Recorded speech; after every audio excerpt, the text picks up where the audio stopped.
Hello guys, अस्सलाम वालेकुम। आज और हम टॉपिक क्लास 9 से रिलेटेड है। चैप्टर नंबर 5 हमारा सेल साइकिल चैप्टर चल रहा था। उसकी हमने कुछ इंट्रोडक्शन पढ़ी और क्रोमोसोम्स के बारे में डिटेल में पढ़ा। और अब हम सेल साइकिल और दो टाइप्स है वो नेक्स्ट लेक्चर के अंदर पढ़ेंगे। और सेल जब डिवीजन होता है तो उसके अंदर कौन कौन सी चीजें इफेक्ट होती है या वो हमारी जिंदगी के अंदर इंपॉर्टेंट रोल अदा करती है या नहीं, ये सब कुछ आज इधर पढ़ेंगे। अब देखो, फर्स्ट ये जो लाइफ साइकिल सेल साइकिल जो है, सेल साइकिल एक ऐसा सिस्टम है, जितने भी लिविंग ऑर्गेनिज्म पाए जाते हैं उनकी बॉडी के अंदर एक ऐसा सिस्टम है जो उनकी बॉडी के अंदर सीक्वेंस ऑफ चेंज होता है। सीक्वेंस ऑफ चेंज कैसे? वो ग्रोथ के अंदर या रिप्लिकेशंस होके 1 से 2, 2 से 4, 4 से 8 ऐसे सेल बनते जाते हैं और किसी लिविंग ऑर्गेनिज्म की ग्रोथ होती जाती है, उसकी डेवलपमेंट होती जाती है। तो ये चीज याद रखना, सेल साइकिल एक ऐसा सिस्टम है जो किसी भी लिविंग ऑर्गेनिज्म की बॉडी के अंदर चेंज आता है। चेंज किस वजह से आता है?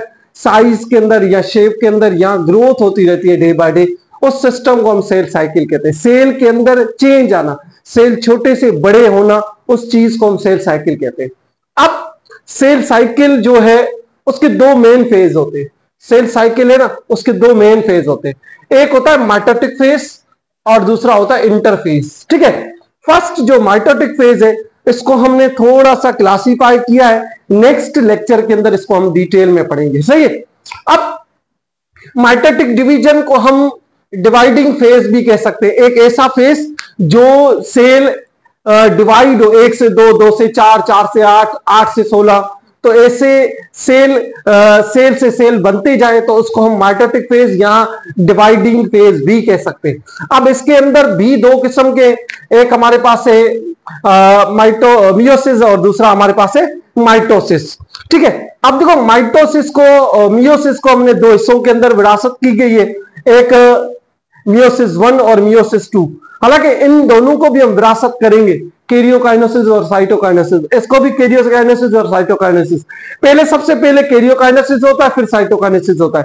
अब मियोसिस 1 के अंदर जो सबसे बड़ा जो स्टेज है उसको हम प्रोफेज स्टेज कहते हैं। जो प्रोफेज 1 है उसके अंदर लेप्टोटीन आ जाता है, जाइगोटीन आ जाता है, पिकाइटीन आ जाता है, या डिप्लोटीन या डाइकेनेसिस। ये एक लंबा स्टेप है जो मियोसिस 1 स्टेप के अंदर होता है। फिर आते हैं मेटाफेज 1, एनाफेज 1, टेलोफेज 1। इस तरीके से मियोसिस 1 के अंदर, और फिर मियोसिस 1 के बाद मियोसिस 2 होती है। मियोसिस 2 के अंदर प्रोफेज 1, प्रोफेज 2, मेटाफेज 2, एनाफेज 2 और टेलोफेज 2। तो ये चीज मियोसिस 2 के अंदर नजर आती है। ये एक रिडक्शनल डिवीजन है, ये हमारे जर्म सेल यानी कि रिप्रोडक्टिव सेल के अंदर होती है। ठीक है, अब आते हैं सेकंड जो है माइटोटिक डिवीजन, उसको हम क्या कहते हैं? माइटोसिस कहते हैं। अब माइटोसिस जो सेल डिवीजन है ये एक छोटा स्टेप है जिसको हम प्रोफेज स्टेप है, उसका मेटाफेज भी है, एनाफेज भी और टेलोफेज। इन दोनों के अंदर फर्क क्या है ये हम नेक्स्ट लेक्चर के अंदर पढ़ेंगे इंशाल्लाह। ठीक है, उसके बाद जो नेक्स्ट स्टेप है हमारे पास वो इंटरफेस। ये नॉन डिवाइडिंग फेज है। नॉन डिवाइडिंग का मतलब जब एक सेल डिवाइड हो दो के अंदर तो इसको हम डिवाइडिंग फेज कहेंगे। जब सेल डिवाइड ना हो, खाली ग्रोथ ऐसे साइज में इंक्रीज हो, तो उसको हम इंटरफेज कहते हैं। अब इंटरफेज के अंदर क्या क्या चेंजिंग और किस वजह से कैसी कैसी चेंज आता है। अब देखो, फर्स्ट इंटरफेज है क्या? रेस्टिंग फेज है, एक किस्म का रेस्टिंग फेज है। इसको हम रेस्टिंग क्यों बोला जाता है ये मैं आप लोगों को आगे चल के बताता हूं कि इसको रेस्ट किस वजह से कहते हैं। हालांकि interphase is not resting phase. Resting phase उसको कहते हैं जो बिल्कुल स्टॉप हो, कोई भी ग्रोथ या साइज के अंदर इंक्रीज ना हो। ठीक है, इसको हम रेस्टिंग फेज क्यों कहते हैं ये भी मैं आप लोगों को आगे बताऊंगा। It's grows, replicate. अब इसके अंदर क्या होता है? डीएनए और आरएनए की जो है ना रिप्लिकेट होती है या प्रिपरेशंस होती है फॉर द सेल डिवीजन। इसके अंदर डीएनए या क्रोमोसोम की जो है फॉर्मेशन होती है, वो किसके लिए होती है? सेल डिवीजन के लिए या माइटोसिस या मियोसिस के लिए। अब सबसे पहले इसके अंदर हिस्टोन प्रोटीन और प्लस में डीएनए मिलते हैं, वो क्या बनाते हैं? क्रोमेटीन बनाते हैं। और क्रोमेटीन मिलके क्या बनाते हैं? क्रोमोसोम बना देते हैं। ऐसे जो इंटरफेस के अंदर क्रोमोसोम की फॉर्मेशन होती है। क्रोमोसोम की फॉर्मेशन होने के बाद जो सेल डिवीजन हम कहेंगे ना, वो स्टार्ट हो जाती है। उसके बाद हम स्टेज आएंगे। इसके 3 स्टेज है हमारे पास। गेप 1 G1 या S मीन सिंथेसिस फेज, और गेप 2 यानी G2 फेज। अब ये 1 बाय 1 इन स्टेप को पढ़ेंगे, और इस स्टेप के अंदर सेल के अंदर कौन कौन सी चेंजिंग आती है ये भी हम पढ़ेंगे। उसके बाद rate of metabolic activities. First G1 phase के अंदर रेट ऑफ मेटाबॉलिक एक्टिविटीज है वो फर्स्ट ऑफ ऑल इंक्रीज होंगी। ठीक है। एंजाइम रिक्वायर्ड्स सिंथेसिस ऑफ या रिप्लिकेशन ऑफ डीएनए, क्योंकि मेटाबॉलिक एक्टिविटीज ज्यादा होंगी, उसकी वजह से जो डीएनए या प्रोटीन की जो फॉर्मेशन है वो एंजाइम रिक्वायर्ड होंगे। उनके लिए एंजाइम लाजमी रिक्वायर्ड होंगे डीएनए की फॉर्मेशन या प्रोटीन की फॉर्मेशन के लिए। ये चीज याद रखना। उसके अंदर फिर क्या होगा, आरएनए की फॉर्मेशन, या हम कह सकते हैं एटीपी की सिंथेसिस होती है। किस फेज के अंदर, G1 फेज के अंदर। ये चीज याद रखना। उसके बाद इस फेज के अंदर सबसे इंपॉर्टेंट जो पॉइंट है वो सेल थोड़ा सा साइज के अंदर इंक्रीज होता है। ये चीज याद रखना कि सेल थोड़ा सा इंक्रीज होता है साइज के अंदर। अब हम कहेंगे, मैंने आप लोगों को बोला था कि इंटरफेस को इज द रेस्टिंग फेज क्यों कहते हैं। इसके अंदर एक छोटा सा स्टेप आ जाता है जिसको हम G0 या G नॉक्ड या G नॉट फेज भी कहते हैं। अब इसके अंदर cell enter into his phase, cell cycle stop हो जाती है। इस फेज के अंदर क्या होता है, जब सेल इंटर होता है तो इसकी बिल्कुल ही कोई भी चेंजिंग वगैरह नहीं आती, उसको हम G नॉट या G नॉक्ड फेज कहेंगे। इसके अंदर क्या होता है, इट रिमेन डे वीक भी कह सकते हैं, कुछ वीक तक या लाइफ टाइम तक लिविंग ऑर्गेनिज्म के अंदर ये सेल साइकिल स्टॉप हो सकती है। जैसे आप लोगों ने कुछ बच्चे देखे होंगे, बिल्कुल छोटे से होते हैं, कुछ तो बड़े लंबे हो जाते हैं। बिल्कुल जो छोटे होते हैं उनके अंदर प्रॉपर तरीके से ग्रोथ नहीं होती है, वो सेल आके इस स्टेज के अंदर स्टॉप हो जाता है, इसलिए इस वजह से उसके अंदर ग्रोथ नहीं होती। ये चीज याद रखो। बोने जो चाइल्ड्स वगैरह होते हैं जो आप लोगों ने देखे होंगे, तो वो चीज इसके अंदर इन्वॉल्व है। ठीक है। ये G नॉट फेज के बाद हमारे पास S फेज यानी कि सिंथेसिस फेज। अब इसके अंदर क्या होता है, डीएनए की एंजाइम रिक्वायर्ड होते हैं क्योंकि रिप्लिकेशन ऑफ डीएनए, इसके अंदर रिप्लिकेशन ऑफ डीएनए स्टार्ट हो जाती है। इसके लिए एंजाइम रिक्वायर्ड होते हैं, किसके लिए, डीएनए के लिए। इसके अंदर रिप्लिकेशन ऑफ डीएनए स्टार्ट हो जाती है, या हम कहेंगे synthesis of protein, stone protein की फॉर्मेशन स्टार्ट हो जाती है। इसके अंदर स्टार्ट नहीं होती, इसके अंदर रिक्वायर्ड होते हैं, कौन, एंजाइम रिक्वायर्ड होते हैं। उसके बाद हमारे पास एक सेल के अंदर सेंट्रोसोम बॉडी होती है, वो डिवाइड होती है 2 सेंट्रियोल्स के अंदर। ठीक है। सेंट्रियोल आगे जाके स्पाइंडल फाइबर्स की फॉर्मेशन कराते हैं। ठीक है। उससे क्रोमोसोम वगैरह अटैच होते हैं। ठीक है। इसके अंदर फिर सेकेंड स्टेप के अंदर रिप्लिकेशन ऑफ क्रोमोसोम, क्योंकि इनकी जब रिप्लिकेशन हो जाती है फिर क्रोमोसोम की भी रिप्लिकेशन होती है। ठीक है। एस फेज के अंदर। अब आते हैं G2 फेज के अंदर या गेप 2 फेज के अंदर। इसके अंदर सेल साइज प्रॉपर तरीके से इंक्रीज हो चुकी होती है, और फिर इसके अंदर जो जितने भी ऑर्गेनील्स होते हैं, एंडोप्लाज्मिक रेटिकुलम, माइटोकॉन्ड्रिया वगैरह या गोल्जी बॉडी, वो भी क्या होते हैं, रिप्लिकेट्स होते हैं G2 फेज के अंदर। उसके बाद एंजाइम आर रिक्वायर्ड, एंजाइम की फॉर्मेशन होती है किसके लिए, सेल डिवीजन के लिए या माइटोसिस या मियोसिस के लिए। उसके बाद हम कहेंगे प्रिपरेशन ऑफ सेल डिवीजन, और ये एक ऐसा स्टेप है जिसके अंदर सेल अपने आप को प्रिपेयर करता है किसके लिए, सेल डिवीजन के लिए। ये चीज याद रखना। उसके बाद हम आते हैं कि एनर्जी ज्यादा से ज्यादा स्टोर होगी, क्योंकि आगे चल के जब स्टेप आएंगे उसके अंदर एनर्जी ज्यादा रिक्वायर्ड होती है, इसलिए इसके अंदर एनर्जी भी रिक्वायर्ड होगी। और स्पेसिफिक आरएनए एंड प्रोटीन जो है वो रिक्वायर्ड होते हैं, क्योंकि सेल डिवीजन के अंदर या माइटोसिस मियोसिस के अंदर।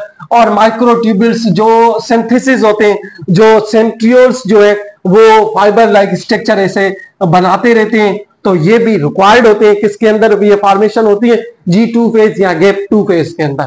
उसके बाद हम ये माइटोसिस और मियोसिस है, इसको हम नेक्स्ट लेक्चर के अंदर डिटेल के अंदर पढ़ेंगे इंशाल्लाह ताला। थोड़ा सा एक आगे वाला टॉपिक मैंने क्लास 9 के अंदर उठाया है, और उसको हम एपोप्टोसिस और नेक्रोसिस जो टॉपिक है हमारे पास, इसके अंदर सेल डेड हो जाता है, या एक्सटर्नल फैक्टर्स की वजह से या इंसान की बॉडी के अंदर ऑटोमेटिक होते रहते हैं। ऑटोमेटिक जो होते हैं वो इंसान के लिए फायदेमंद है, बट एक्सटर्नल फैक्टर की वजह से होते हैं वो नुकसानदार होते हैं। कैसे नुकसानदार होते हैं ये हम आके पढ़ते हैं। देखो, टू वेज, फर्स्ट क्या है एपोप्टिक्सिस और दूसरा है necrosis. Two way of cell dead. अब दो वेज हैं, ये अलग अलग मैंने आप लोगों को बता रहा हूं कि नेक्रोसिस हम किसको कहते हैं, एक्सटर्नल फेदर्स की वजह से, यानी कि किसी इंजरी की वजह से या जख्म वगैरह जो हमारी स्किन के ऊपर हो जाता है उसकी वजह से सेल डेड होते हैं। Cell dead due to the injury या डैमेज या किसी भी टॉक्सिक ट्यूमर्स वगैरह या किसी भी टॉक्सिक सब्सटेंस की वजह से हमारे सेल डेथ हो तो उसको हम नेक्रोसिस कहेंगे। ठीक है, ये चीज याद रखना। ये एक किस्म की एक्सीडेंटल डेथ है, जैसे हम किसी बाइक वगैरह से गिर जाते तो हमारी स्किन वगैरह फट जाती है, तो ये भी एक किस्म के नेक्रोसिस के अंदर आती है। अब एपोप्टिक्सिस ये प्री प्रोग्राम्ड होते हैं। प्री प्रोग्राम्ड कैसे होते हैं, हमारी बॉडी के अंदर जब पुराने सेल, आप लोगों को पता है, आप लोगों ने चैप्टर नंबर 4 के अंदर सेल एंड टिश्यूज के अंदर पढ़ा है कि cell is arise from pre existing cell. जो पुराने सेल है वो खत्म होते जाते हैं, फिर न्यू सेल बनते जाते हैं। अब जो प्री प्रोग्राम्ड सेल डेथ होता है, हाँ, अब इसको कमिटेड टू सुसाइड भी कह सकते हैं। ऐसा क्यों होता है, किसकी वजह से होता है, lead to the sequence of change, किसी भी बॉडी के अंदर चेंज आना होता है, इसलिए ये प्रोसेस होना होता है। ठीक है, ये एक किस्म की फिजियोलॉजिकल चेंज है। किसी भी सेल के अंदर जो चेंज होता है उस फिजियोलॉजिकल चेंज को हम क्या कहते हैं, एपोप्टिसिस कहते हैं। अब इनको दोनों को हम डिटेल में पढ़ते हैं कि कौन सा जो प्रोसेस है हमारे लिए फायदेमंद है और कौन सा नुकसानदार है। अब सपोज करते हैं सबसे पहले हम आते हैं नेक्रोसिस के अंदर और दोनों को हम पढ़ेंगे। एक नॉर्मल सेल उठाया हमने, कोई भी बॉडी का सेल उठाया है, एक नेक्रोसिस के अंदर हमने पढ़ा हुआ है कि एक्सटर्नल फेदर्स की वजह से चेंज आए, और एपोप्टिसिस के अंदर हमारी बॉडी के अंदर प्री प्रोग्राम्ड होता है कैसे सेल को मारा जाए। वो पुराने होते रहते तो उनको मार के न्यू सेल बनाए जाते। अब सपोज करते हैं फर्स्ट नॉर्मल सेल के अंदर सबसे पहले नेक्रोसिस के अंदर क्या होगा, सोइलअप होगा। सेल ऐसे सोइलअप होगा। सोइलअप क्यों होगा, क्योंकि इसके अंदर माइक्रोस्कोपिक जो ऑर्गेनिज्म है उसके ऊपर अटैक करते हैं। माइक्रोस्कोपिक जो लिविंग ऑर्गेनिज्म है वो उसके ऊपर अटैक करते हैं। अटैक करने के बाद वो सेल क्या हो जाते हैं, सोइलअप हो जाते हैं। सोइलअप होने की वजह से ये सेल क्या हो जाते हैं, बर्स्ट हो जाते हैं। बर्स्ट होने के बाद इसके अंदर ऐसे माइक्रो ऑर्गेनिज्म क्या निकलते हैं, बाहर निकलते हैं। बाहर निकलने के बाद इर्द गिर्द के जो सेल वगैरह उनको भी डैमेज करते हैं। द सेल बिकम लीक्ड हो जाते हैं। ऐसे इनके अंदर मटेरियल जैसे बाहर निकल रहा है, आप लोगों को ये या एक्स्ट्रा इसकी ग्रोथ हो रही है, ये भी सेल प्रॉपर तरीके से फट जाता है, ऐसे टूट जाता है। इसके अंदर जितना भी मटेरियल है वो बाहर निकल जाता है। उसके बाद मेम्ब्रेन बीइंग ब्लबिंग का मतलब ये सारी मेम्ब्रेन है टूट के इसके अंदर जितना भी मटेरियल है वो आउटसाइड द सेल आ जाता है।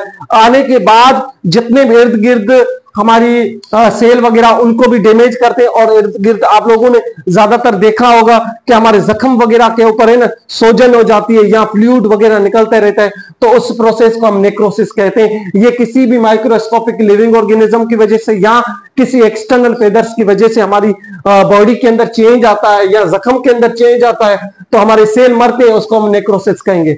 उसके बाद हम आते हैं एपोप्टिसिस के अंदर क्या होता है, इसके अंदर जैसे सेल सोइलअप होता है, इसके अंदर सेल प्रॉपर तरीके से श्रिंक हो जाता है। श्रिंक होने के बाद जो न्यूक्लियर मटेरियल है, न्यूक्लियर मटेरियल जिसको हम क्रोमेटिन कहते हैं, वो भी एक कंडेंस फॉर्म में होते हैं। होने के बाद ऐसे फ्रेगमेंट्स के बन जाते हैं, बर्ड्स के बन जाते हैं, टुकड़े टुकड़े हो जाते हैं, इनके टुकड़े टुकड़े किए जाते हैं।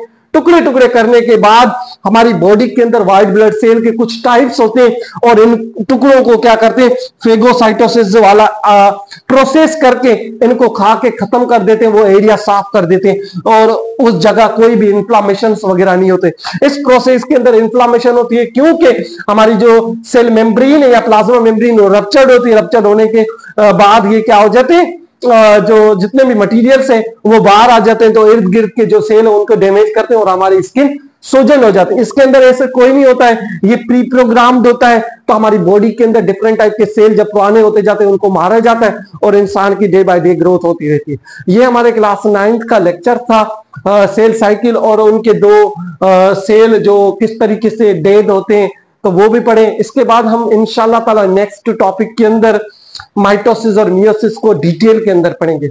Thank you, Allah Hafiz.